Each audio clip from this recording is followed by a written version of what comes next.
Hello friends, in this lecture series we will learn about discrete mathematics.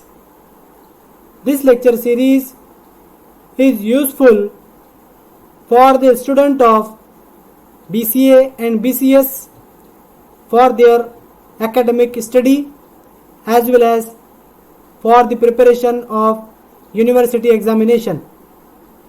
The very first thing that we will learn in discrete mathematics is the set theory chapter, and subsequently we will move toward rest of the unit of the discrete mathematics. So in set theory, first we will cover the definition of the set as you can see on your screen, and in the next part of the video we will learn about types of the set and then subsequently learn about the rest of the topic as it is highlighted on your screen. So stay tuned for the next lecture.